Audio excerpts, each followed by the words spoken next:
Hello students, today we are going to start working of digestive food। आज हम लोग देखेंगे कि हमारी बॉडी के अंदर जो फूड का डाइजेशन होता है वो किस तरीके से होता है। ठीक है, हम लोग देखें कि हमारी बॉडी के अंदर जो फूड का डाइजेशन होता है वो 5 स्टेप में कंप्लीट होता है। इंजेस्शन, डाइजेशन, एब्जॉर्वेशन, एसिमुलेशन और इजेशन। कितने स्टेप में? 5 स्टेप में। ठीक है, अब हम लोग 1 बाय 1 करके इसको स्टडी करते हैं कि इंजेशन क्या होता है। Food is ingested through mouth. The food is put into the mouth with the help of hands. देखिए, इंजेस्शन में क्या होता है कि हम लोग जब अपने हाथों से फूड को अंदर ले जाते हैं तो इस प्रोसेस को हम लोग इंजेस्शन कहते हैं। है ना? सिर्फ हमें क्या करना है, फूड को हाथ से उठा के अपने मुंह में ले जाना है। इसी प्रोसेस को हम लोग इंजेस्शन कहते हैं। ओके, अब क्या होगा, अब फूड हमारे मुंह में गया, अब उसका डाइजेशन स्टार्ट हो जाएगा। मैं आप लोगों को बता दूं कि हमारे फूड का जो डाइजेशन है वो हमारे माउथ से स्टार्ट हो जाता है। कहाँ से होता है? माउथ से। देखिए, इसमें क्या होता है, अब क्या हो गया, डाइजेशन स्टार्ट हो गया। कहाँ से? माउथ से। हमारे माउथ के अंदर क्या होती है? सैलिवरी ग्लैंड्स होती हैं माउथ के अंदर, जो कि मैं आपको फर्स्ट वीडियो में बता चुकी हूँ। इस ग्लैंड्स के अंदर से सलाइवा निकलता है। वो क्या होता है, वो एक वाटरी लिक्विड होता है, मतलब पानी की तरह लिक्विड होता है। इस सलीवा से एक एंजाइम निकलता है, उस एंजाइम का नाम है सैलिवरी एमाइलेज। ये क्या करता है, मतलब ये जो एंजाइम निकल रहा है ये स्टार्च यानी कार्बोहाइड्रेट को शुगर में कन्वर्ट कर देता है। यानी हमारे माउथ के अंदर क्या होती है, सैलिवरी ग्लैंड्स होती हैं, इसके अंदर से एक एंजाइम, इसके अंदर सलीवा होता है, वो वाटरी लिक्विड होता है, इसके अंदर से एक एंजाइम निकलता है जिसका नाम है सैलिवरी एमाइलेज।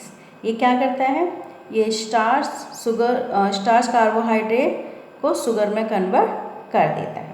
अच्छा, यहाँ पे हमारा जो फूड का डाइजेशन हुआ है ना वो इनकम्प्लीट हुआ है। मैंने बताया था कि माउथ के अंदर सिर्फ फूड का डाइजेशन स्टार्ट होता नहीं है। ठीक, ओके, तो यहाँ पर फूड का डाइजेशन कैसा है?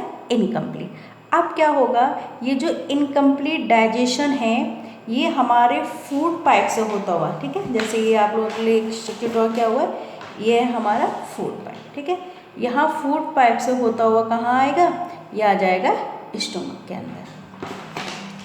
तो यहाँ पे क्या होगा, यानी जो अनडाइजेस्टेड फूड होगा वो ओसफोगस पाइप के थ्रू होते हुए कहाँ आ जाएगा, स्टोमक में आ जाएगा। ठीक है, और फूड को हम लोग क्या करेंगे, मतलब टंग की हेल्प से, ऐसा नहीं निकल, मतलब दांतों से उसको चबा के फिर हम लोग टंग की हेल्प से क्या करते हैं, फूड को नीचे खिसका के लेके आते हैं। अब फूड कहाँ आ जाएगा, अब फूड आ जाएगा हमारे स्टोमक में। देखिए, अब स्टोमक में क्या होगा हमारे फूड के साथ, वो देखिए स्टोमक में क्या होगा, जैसे कि मैंने अभी आपको बताया था कि जो इनकम्प्लीट डाइजेस्टेड फूड है वो माउथ से होता हुआ है, ये पाइप से होता हुआ कहाँ आ जाएगा, स्टोमक में आ जाएगा। देखिए, हमारी जो स्टोमक की वॉल होती है, ये जो वॉल आपको दिख रही है, ये जो वॉल है स्टोमक की, इसमें 3 ट्यूबुलर ग्लैंड्स होती हैं, 3 ग्लैंड्स होती हैं, उससे गैस्ट्रिक जूस निकलता है। क्या निकलता है? Gastric juice. कौन कौन सा? Pepsin, HCl means hydrochloric acid और म्यूकस, ये 3 चीज़ें निकलती हैं, pepsin, hydrochloric acid, mucus. Pepsin का वर्क क्या होता है, पेप्सिन क्या करती है, प्रोटीन को डाइजेस्ट करती है, डाइजेशन में हेल्प करती है, क्योंकि हम लोग पता है हम लोग प्रोटीन भी लेते हैं, तो प्रोटीन का डाइजेशन कहाँ पे होता है, ये स्टोमक के अंदर होता है। लेकिन कंप्लीट नहीं होगा कि आप कहो कि यहाँ पे पूरी तरीके से प्रोटीन डाइजेस्ट हो जाएगी, जितना पॉसिबल है उतना यहाँ पर क्या हो जाएगी, वो डाइजेस्ट हो जाएगी।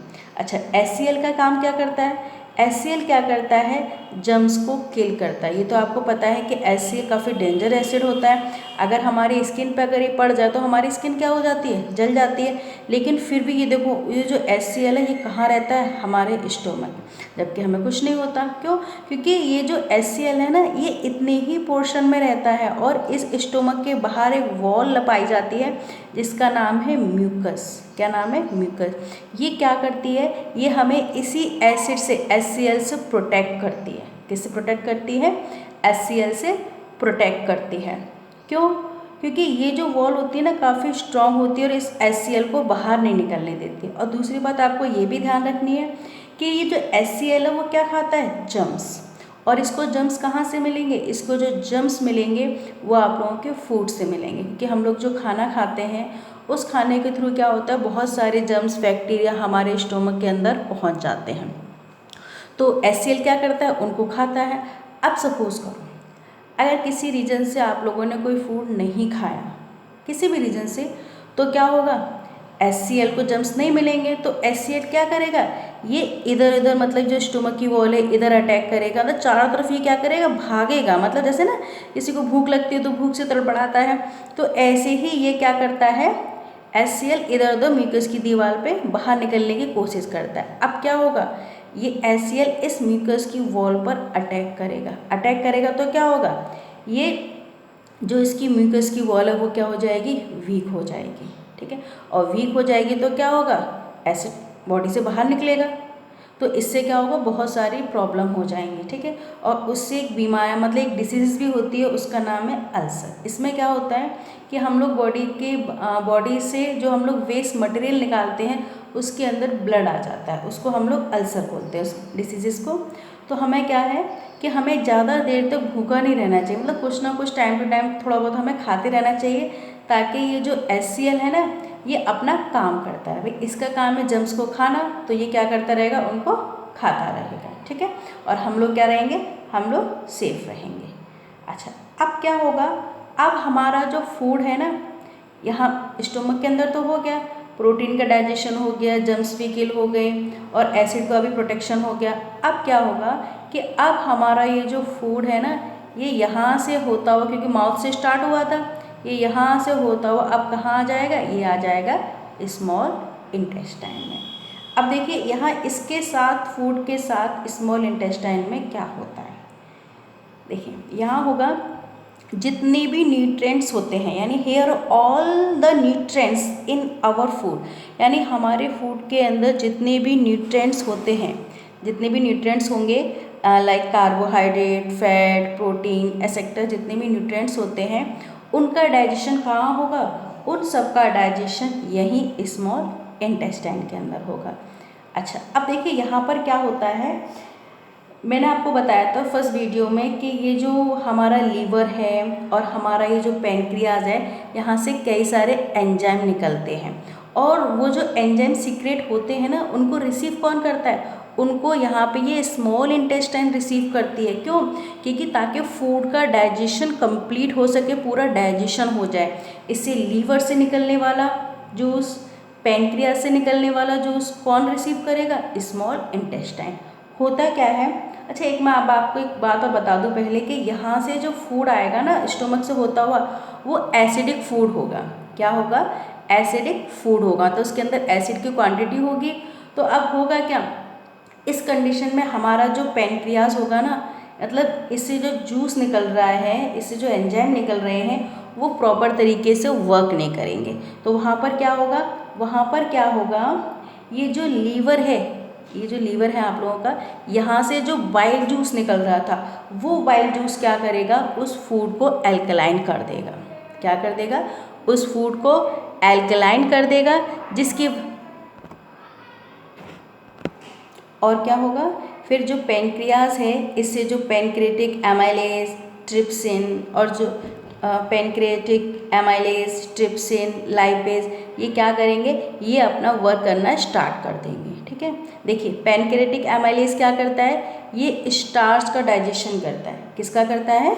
स्टार्च को, मतलब स्टार्च को डाइजेस्ट करने में हेल्प करता है। ट्रिप्सिन प्रोटीन का डाइजेस्ट करता है।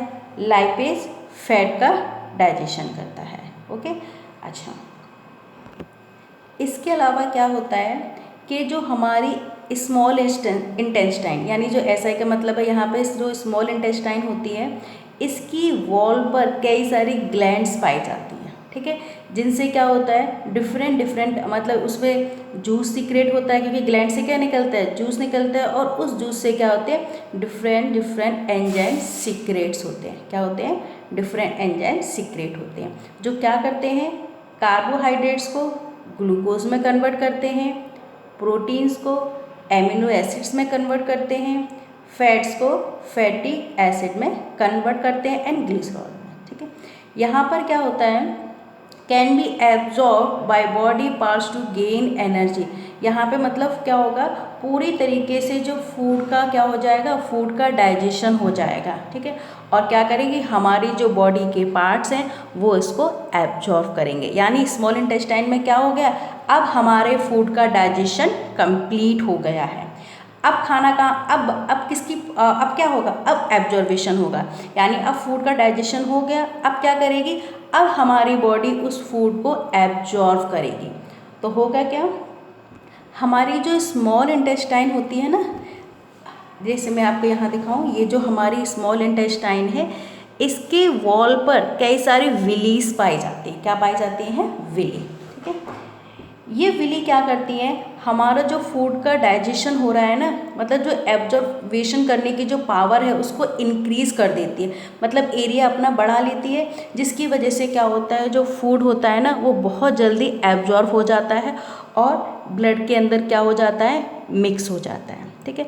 अब देखो, फूड का डाइजेशन भी हो गया, फूड का एब्जॉर्वेशन भी हो गया, यानी अब फूड कहाँ पहुँच चुका है, अब फूड हमारे ब्लड के अंदर पहुँच चुका है। अब देखिए, अब आगे क्या होगा, अब होगा एसिमिलेशन, यानी फूड ब्लड तक पहुंच चुका है। अब कहाँ जाएगा, अब आपको पता है कि फूड ब्लड के थ्रू होता हुआ हमारे सेल्स के अंदर जाएगा, यानी अब फूड कहाँ पहुंच चुका है, अब फूड हमारे सेल्स के अंदर पहुंच चुका है, जिससे क्या होगा, अब हमें एनर्जी मिलेगी। आपने देखा होगा कि जब हम लोग खाना खाते हैं ना, ऐसा नहीं कि हम लोग तुरंत खाना खाए और तुरंत हमें एनर्जी मिल गई हो।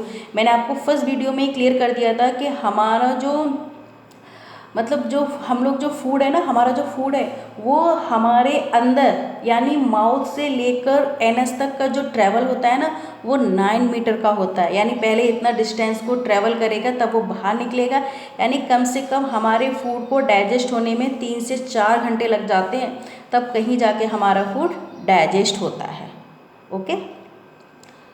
और उसके बाद हमें एनर्जी मिलती है। यानी मेन क्या है, मेन है फूड का ब्लड के अंदर मिक्स होना। और आप जैसे आप कोई लिक्विड चीज़ें लेते हो, जैसे जूस वगैरह लेते हो, तो उससे क्या होता है कि वो हमारे ब्लड के अंदर जल्दी मिक्स हो जाता है और हमें जल्दी एनर्जी मिल जाती है। लेकिन जो ड्राई फूड्स खाते हैं, मतलब ड्राई जो फूड आप लोग लोगे, उसमें ऐसा नहीं होता, उसको कम से कम 3 से 4 घंटे लग जाते हैं, ठीक है।